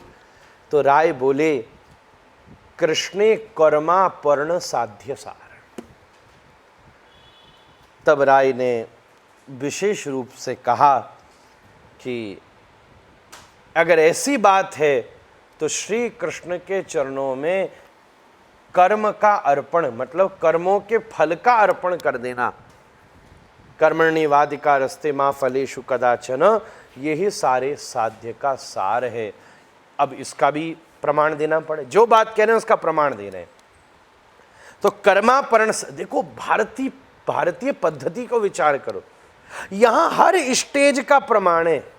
ऐसा नहीं है कि वर्णाश्रम धर्म करना गलत है, पर महाप्रभु ने कहा ये ठीक है, पर ये बाह्य बात है, मतलब थोड़ी सी ये ड्राइंग रूम की बात है, इसको पर्सनल करो और थोड़ा एडवांस करो। जैसे किसी को नारियल दिया जाएगा तो भी जी जटा जूट के साथ दिया जाएगा, पर जटा खाई जाएगी, खोल भी तो तोड़ा जाएगा। तो ये बाह्य बात है, मतलब जटा वाली बात है, इसके अंदर चलो। उसका प्रमाण दिया कि कर्मापरण ही साध्य सार है। यत् करोषि यदश्नासि यज्जुहोषि ददासि यत् तपस्यसि कौन्तेय तत्कुरुष्व मदर्पणम। भगवत गीता, राय रामानंद ने भगवत गीता का प्रमाण यहां पर प्रस्तुत किया कि सारे कर्म का त्याग कर देना ही सबसे बड़ा साध्य का सार निवेदित करना है। और गीता में अनेकों प्रमाण हैं। यज्ञार्थम कर्मण्यत्र लोकोयम कर्म बंधनः, ये भी प्रमाण है। बहुत से प्रमाण यहां पर प्रदान किए। शुभा शुभ फलैरेव मोक्ष से कर्म बंधनई, कर्म ही बंधन कहा गया, तो कर्म के फल का त्याग ही मुक्ति है, यही साध्य का सार है। महाराज, जो भी तू कुछ कर्म कर, यत् करोषि, जो भी तू भोजन कर, यदश्नासि, जितना भी तू यज्ञ कर, यज्जुहोसि, जो भी यद ददाति, जितना भी तू दान करे, जितनी भी तपस्या कर, जो तू कर वो मुझे अर्पण कर दे। प्रमाण दिया। महाराज, प्रभु कहे एहू बाह्य, आगे कह और, ये भी बाहर की बात है, तू आगे बोल। तब राय कहे स्वधर्म त्याग यही साध्य सार। स्वधर्म का परित्याग कर देना, अर्थात वर्णाश्रम धर्म का परित्याग कर देना। वर्णाश्रम धर्म का त्याग नहीं कहा, सॉरी, वर्णाश्रम धर्म से जिस फल की प्राप्ति होती है उस फल का परित्याग कर देना ही साध्य का सार है। इसका प्रमाण दे रहे हैं। ये भी प्रमाण हर लेवल का प्रमाण है, देखो, इसलिए क्या सही क्या गलत, इसका प्रमाण दिया। आज्ञा एवं गुणान दोषान मया दिष्टान अपि स्वकान धर्मान सत्यज यस सर्वान माम भजेत स सत्तमः। श्रीमद् भागवत 11वां स्कंद 11वां अध्याय 32वां श्लोक। स्वयं प्रभु इस विषय में वर्णन उद्धव को कह रहे हैं कि वेदादि धर्म शास्त्रों में मैंने जिस वर्णाश्रम धर्म का उपदेश किया है, तू उनके गुण दोषों को अच्छी तरह जान और एक काम कर, उन नैमित्तिक कृत्यों के फल का परित्याग करके तू मेरा भजन कर। वही सदपुरुषों का श्रेष्ठ कर्म है। धर्मान संत्यज्य यस सर्वान, धर्मान संत्यज्य यस, ये गीता में प्रमाण, सर्वधर्मान परित्यज्य, धर्मान संत्यज्य यस सर्वान माम भजेत ससत्तमः। जो सारे धर्म का भी परित्याग करके मुझे भजता है वो सत्तम पुरुष है, वो आचरणवान पुरुष है। और भगवत गीता का प्रमाण भी यहाँ दिया राय रामानंद ने। सर्वधर्मान परित्यज्य माम एकम शरणं व्रज अहम त्वाम सर्व पापेभ्यो मोक्षयिष्यामि मा शुचः। ये तो प्रसिद्ध श्लोक आप सब जानते ही हैं। सारे धर्म का परित्याग करके तू मेरी शरणागति में आ जा, मैं तुझे परम पद की प्रदान कर दूंगा। प्रभु को हे एहू बाह्य, आगे कह और, ये भी बाहर है, तू आगे बोल। तब राय को हे ज्ञान मिश्रा भक्ति साध्य सार। तब राय ने कहा ज्ञान मिश्रा भक्ति, ये मतलब भक्ति हो पर उसमें ज्ञान भी होना चाहिए। ज्ञान युक्त से भक्ति, ज्ञान युक्ता भक्ति साध्य का सार है। इसका प्रमाण प्रदान कर रहे हैं।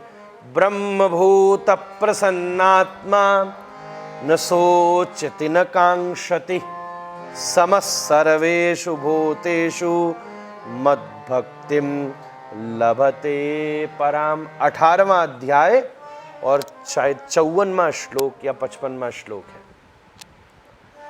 उसकी व्याख्या कर रहे हैं महाराज। ज्ञान मिश्रा भक्ति कि ब्रह्मभूत ब्रह्म स्वरूप और प्रसन्नात्म चेतनात्मा पुरुष किसी भी वस्तु का शोक नहीं करता, किसी से आकांक्षा नहीं करता। वो समदृष्टि सबके भीतर रखता है चौबे जी, और समदृष्टि रख करके मेरी पराभक्ति को प्राप्त कर लेता है। समस्त सर्वेषु भूतेषु मद भक्तिम लभते परा। अब समदृष्टि रखना तो ज्ञान है, तो इसको कहा कि ज्ञान मिश्रा भक्ति का प्रमाण है। प्रभु कहे एहू बाई हो, ये भी बाहर की बात। आगे कह और आगे बोलो। तब राय कहे ज्ञान शून्या भक्ति सर्वसाध्य सार। ये भी आगे बोलो। तब प्रभु ने कहा कि ज्ञान शून्या भक्ति, राय ने कहा ज्ञान शून्य भक्ति सर्वसाध्य सार। इसका प्रमाण भागवत का पुनः प्रमाण राय रामानंद प्रभु प्रदान कर रहे हैं चौबे जी। ज्ञाने प्रयासमुदपास्य नमन्त, इसका छंद बिगड़ गया। ज्ञाने प्रयासमुपादपस्य नमन्त एव जीवन्ति सन्मुखरितां भवदीयवार्ताम् स्थाने स्थिता श्रुतिगतां तनुवां मनोभिर् ये प्रायः सो जित जितोप्यसि त्रैस्त्रिलोक्याम्। 10वें स्कंद 14वां अध्याय और 3रा श्लोक।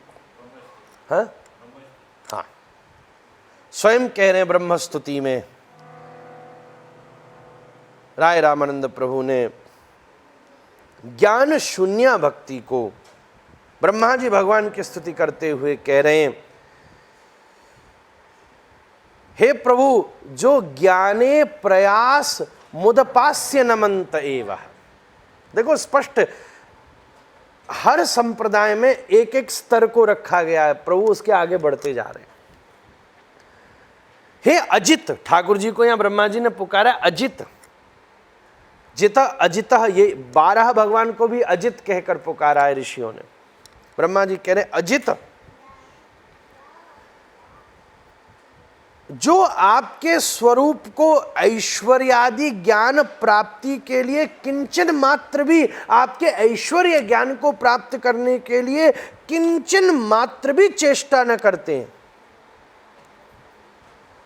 महाराज जो तीर्थादि यात्रा में भी नहीं फंसते और केवल आपके सदपुरुष साधुजनों के संग पर अवस्थित होकर आपके लीला कथा रूप गुणानुकादु का अपूर्वतम रूप भाव से आस्वादन करते हैं और उस कथा का अपने मन कर्म वाणी से सत्कार करते हैं, महाराज अपने जीवन को सत्संग और कथा में और हरि नाम स्मरण में जो व्यतीत करते हैं, आप उन्हीं के द्वारा वशीभूत होकर अवस्थित रहते हैं। ऐसा क्यों कह रहे हैं? क्योंकि इनने सब कर लिया पर ये ठाकुर जी के स्वरूप को नहीं जाने। पर जब सब ब्रजवासी ग्वालों का अपहरण करके ब्रह्मा जी ने उनका संग किया, तब ठाकुर जी के असली स्वरूप को प्राप्त किए। तो कहा सबका सार तो आपके ऐश्वर्य को मैं कितना जानता था। आपने स्वयं ने मुझे अपने ऐश्वर्य का वर्णन किया। ब्रह्मा जी कह रहे हैं अहमेवा समेवाग्रे नान्यद यजसत् सत्परम पश्चाद हम यदेतच्च यो वशिष्येति सोस्मे हम। फिर भी मैं आपके स्वरूप में भ्रम पा गया। इसका अर्थ ये है कि ऐश्वर्यादि ज्ञान से कुछ नहीं मिलता, आपके प्रेमी जनों का संग करने से आपके स्वरूप की प्राप्ति होती है। मैं सब जानता हुआ भी तुम्हें वृंदावन में नहीं पहचान सका, पर जब 1 वर्ष पर्यंत ग्वालों का संग किया, उनसे आपकी वार्ता सुनी, तब मैं आपके स्वरूप को जान पाया। तो ज्ञान शून्य, ये ग्वाल बाल ज्ञानी तो है नहीं, गैया चरा वैसे तो ज्ञानी है, पर वैसे देखा जाए तो ग्वालिया है महाराज, ग्वाल बाल, फिर भी वो जितना आपको जान पाए, जितना रस ले पाए, आप उनके वशीभूत हैं। वो कह रहे हैं बैठ जा कन्हैया, बता ग्वाला आपके कंधे के ऊपर चढ़ रहा है, उनका झूठा खा रहे हो। आज मैं ये चीज समझ पाया। प्रभु कोहे इहु होए, आगे कह और। प्रभु ने कहा हाँ, ये साध्य वस्तु हो सकती है, अब ये हो सकती है, किंतु इसके आगे भी बोल। तो राय कहे प्रेम भक्ति सर्वसाध्य सार। अब ज्ञान की बात ही छोड़ो। हे राय ने कहा कि प्रेम भक्ति ही सर्वसाध्य का सार है। अब उसका अद्भुत प्रमाण प्रदान कर रहे हैं। कृष्ण भक्ति रस भावितामति क्रियताम यदि कुतोपि लभ्यते, तत्र लौल्यमपि मूल्य केवलम जन्म कोटि सुकृतैर्न लभ्यते। नानोपचार कृत पूजनमार्त्य बंधो, प्रेम्णैव भक्त हृदयं सुख विद्रुतस्थात्। यावत् क्षुदस्यति जठरे जठरा पिपासा, तावत् सुखाय भवतो ननु भेक्ष्यपेते। ये श्लोक पद्यावली का है। पद्यावली का 10वां श्लोक बड़े अपूर्वतम भाव से यहाँ पर अवस्थित किया गया। महाराज अनेक प्रकार के उपचारों से ही, पर कितना भी कर लिया जाए, पर अगर प्रेम न हो तो ठाकुर जी उसे प्राप्त नहीं होते। जैसे महाराज क्या कह रहे हैं, यावत क्षुदस्ति जठरे जठरा पिपासा चौबेली। जैसे पेट में जठराग्नि क्षुधा ही अन्न जल में रस देती है, तावत सुखाय भवतो ननु भक्ष्यपेते। अगर भूख नहीं हो तो भोजन में रस नहीं है। ऐसे कितने उपचार कर लो, जब तक शुद्ध प्रेम की लालसा नहीं है तब तक उसका रस नहीं आता, ठाकुर जी प्रसन्न नहीं होते। इसलिए वास्तव में कृष्ण रस भाविता रस मति को प्राप्त करो। उसमें तादात्म्य बुद्धि, जो कृष्ण रस में डूबी, ज्ञान में डूबी बुद्धि नहीं, कृष्ण रस में डूबी बुद्धि को प्राप्त करो। उसकी खरीदने की लालसा ही उसका मूल्य है, और जो कि जन्म कोटि जन्मों के पुण्य से भी प्राप्त नहीं हो सकता। कृष्ण रस भाविता मति क्रियताम यदि कुतोपि लभ्यते। चाहे ब्राह्मण दे दे, चाहे शूद्र दे दे, चाहे सन्यासी दे दे, कहीं से मिल जाए वहां से ले लो। प्रभु कोहे इहु होए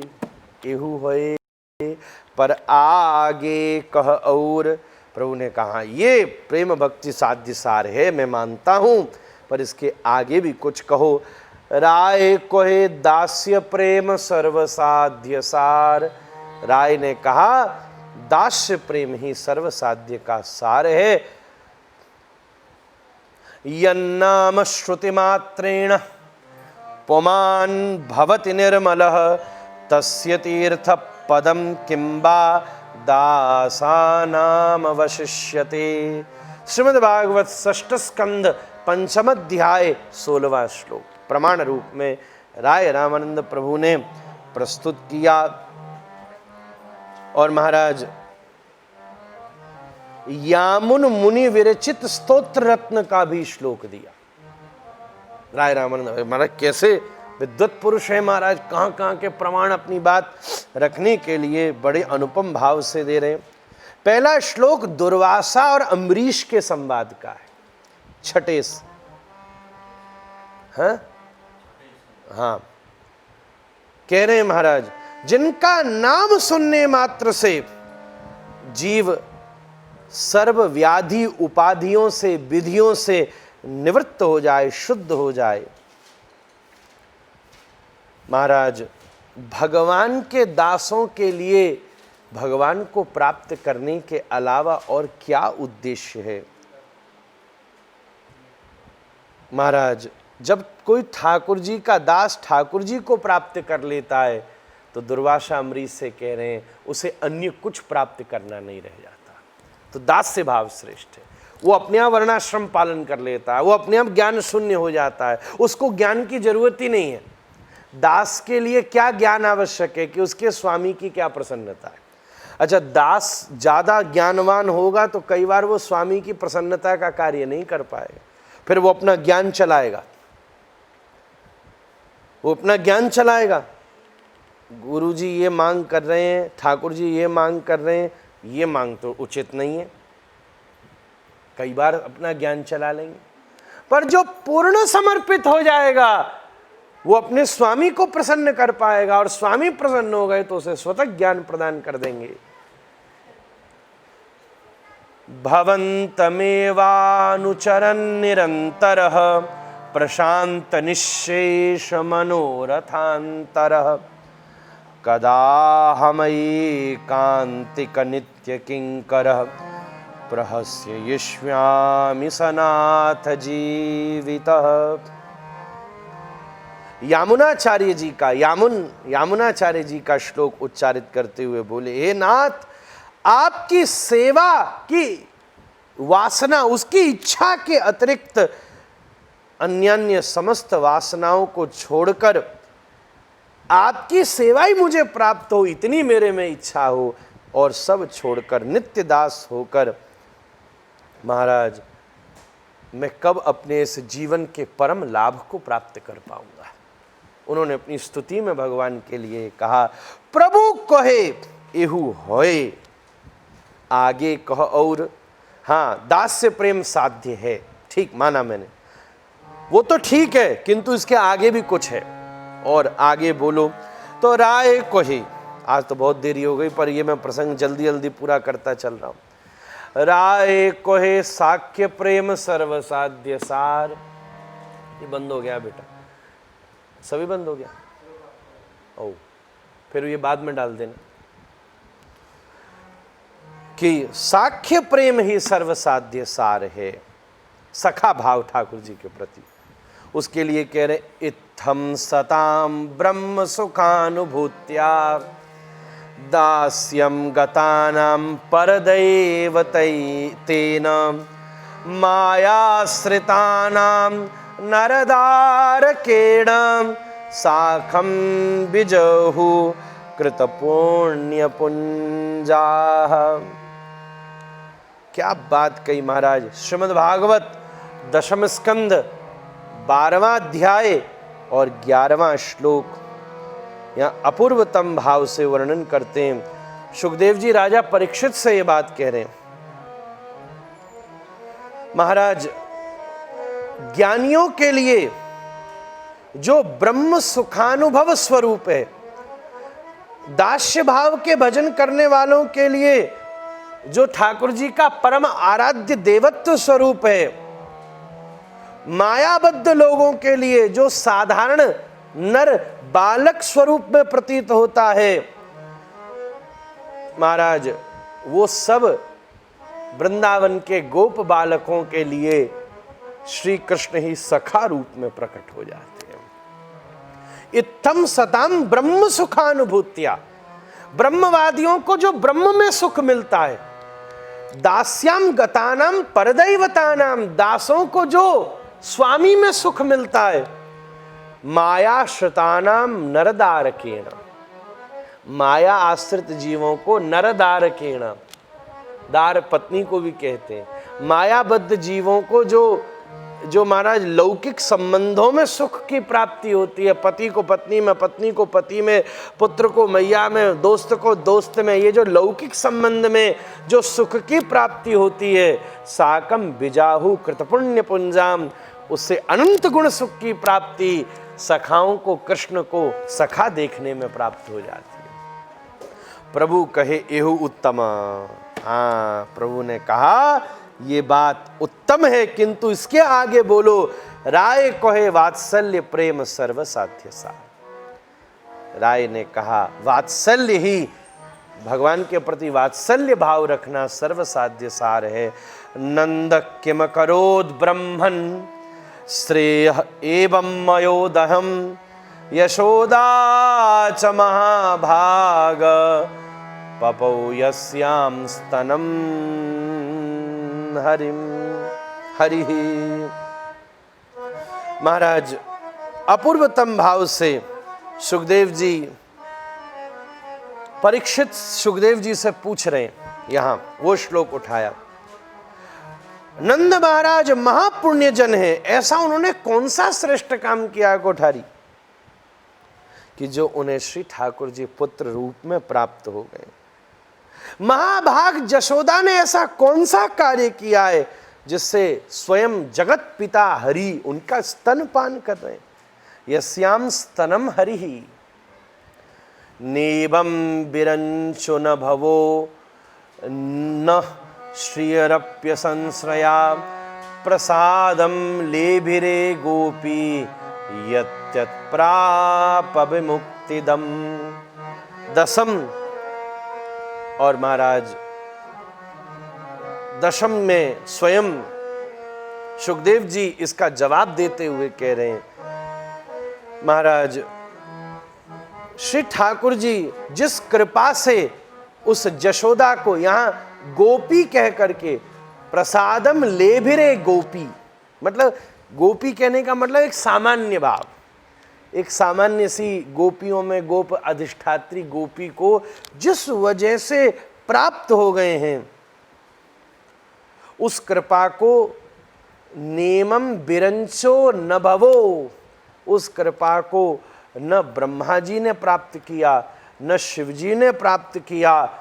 महाराज औरों की बात तो छोड़ो, न श्रिय, उस कृपा को न श्री लक्ष्मी उनके चरणों को दबाने वाली न लक्ष्मी ही उस कृपा को प्राप्त कर सकी। वो परम श्री कृष्ण की कृपा है जो केवल जशोदा मैया के ऊपर ही है। प्रभु कहे एहु उत्तम, ये उत्तम है। आगे कह और ये बात अत्यंत श्रेष्ठ है। हाँ, वात्सल्य प्रेम उत्तम, पर इसके आगे भी कुछ है, बोलो। राय कहे कांत प्रेम सर्व साध्य सार। राय ने कहा कांता का प्रेम, बिलविड, प्रेमी प्रेयसी का प्रेम सर्वोत्तम है, यही साध्य का सार है।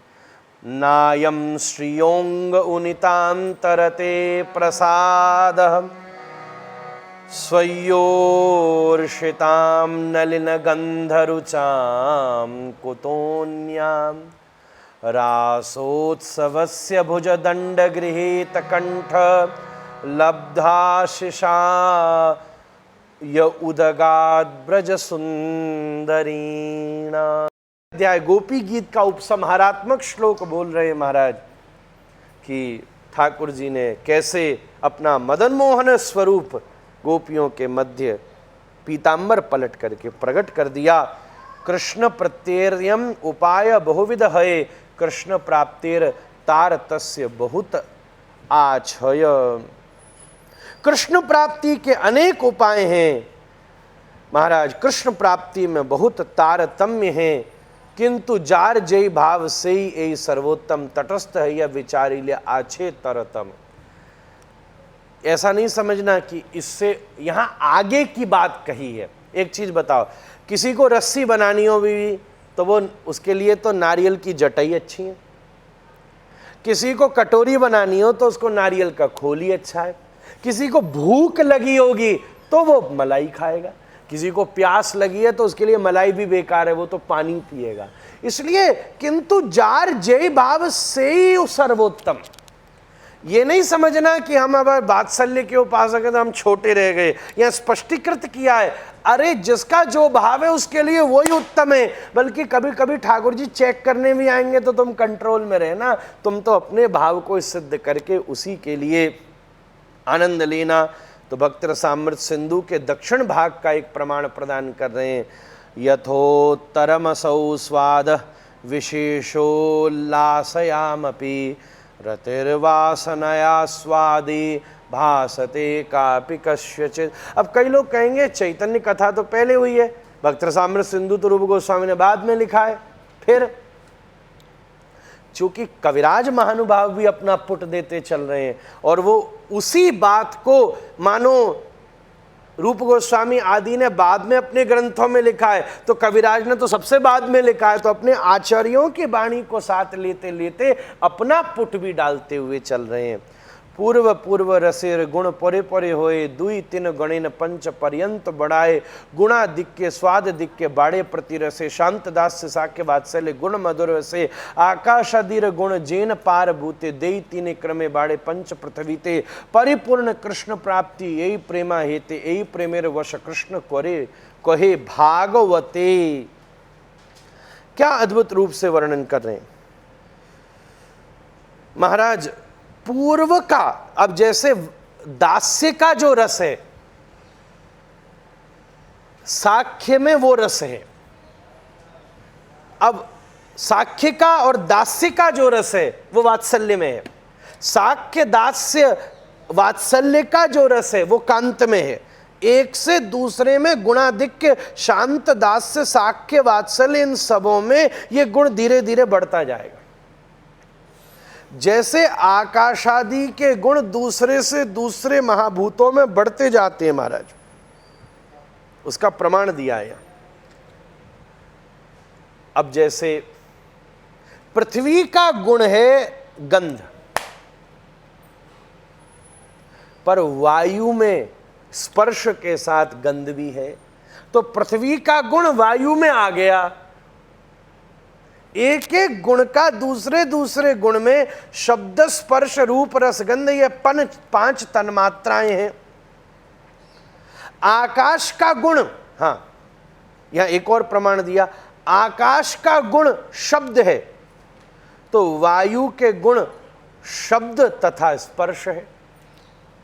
आकाश में केवल शब्द है, पर वायु में दूर से हवा चल रही हो तो दूर की आवाज भी आ सकती है। अग्नि का गुण शब्द स्पर्श और रूप है। जल का गुण शब्द स्पर्श रूप और रस है, और पृथ्वी के गुण में शब्द स्पर्श रूप रस गंध, ये पांचों गुण हैं। ऐसे ही शांत दास्य साख्य वात्सल्य कांत, इनमें गुण बढ़ते चले जाते हैं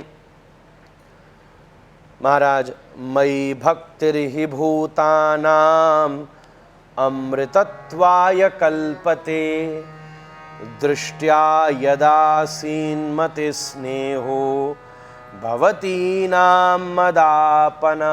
इसका प्रमाण 10वां अध्याय 10वां स्कंद 82वां अध्याय और 45वें श्लोक में स्वयं ठाकुर जी ने प्रदान किया। ब्रज गोपियों से कहा, मेरी भक्ति नवदा भक्ति में से कोई भी भक्ति संसार के बंधनों को तोड़ने में सामर्थ्य रखती है, इसलिए तू किसी भी भक्ति का आचरण कर ले, तू भगवत प्राप्ति कर लेगी। बस ये भगवत प्राप्ति का अंतर नहीं है, रस की प्राप्ति का अंतर है ध्रुव जी। भगवत प्राप्ति तो सब में हो जाएगी। कृष्ण ने प्रतिज्ञा दृढ़ सर्वकाल आचे, जे जे छे भजे तारे तृष्ण कई छे भजे। इसको बंगला में कहा, कौन से श्लोक को, ये यथा माम प्रपद्यन्ते ताम तथैव भजाम्यहम मम वर्तनुवर्तन्ते मनुष्या पार्थ सर्वशः। जे जाछे भजे, जो मुझे जैसे भजेगा, जो ठाकुर जी को वात्सल्य भाव से, ठाकुर जी उसके लिए बच्चा बन जाएंगे। जो जैसे भजेगा ठाकुर जी उसको वैसे। यही प्रेमार अनुरूप न पार भजिते अतएव ऋषि है कहे भागवते।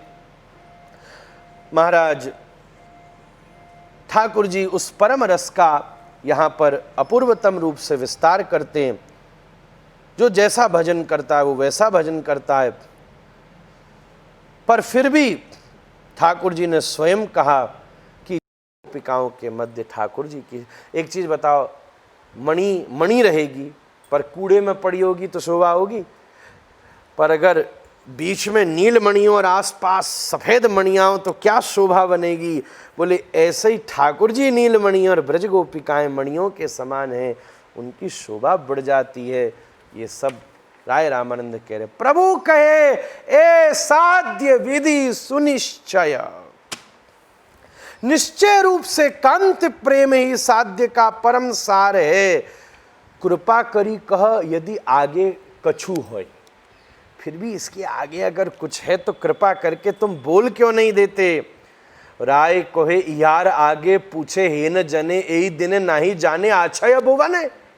इसके आगे भी कोई पूछने वाला इस दुनिया में है, ऐसा मैंने कभी सोचा भी नहीं था। इहार मध्य राधार प्रेम साध्य शिरोमणि, जहार मई ब सर्वशास्त्रे ते बखानी। इसके आगे भी अगर कुछ है तो सर्वशास्त्रों ने श्री राधा रानी के प्रेम की महिमा गाई है, उसके आगे कुछ नहीं। यथा राधा प्रिया विष्णु तस्या कुंडम प्रियम तथा, लघु भागवतामृत का श्लोक है। सर्व गोपेशु सैवे का विष्णु रत्न यत्न वल्लभा। और भागवत का प्रमाण दे रहे, अनयाराधितो नूनम भगवान हरिरीश्वर, यन्नो विहाय गोविंद प्रीतो यामनद्रह।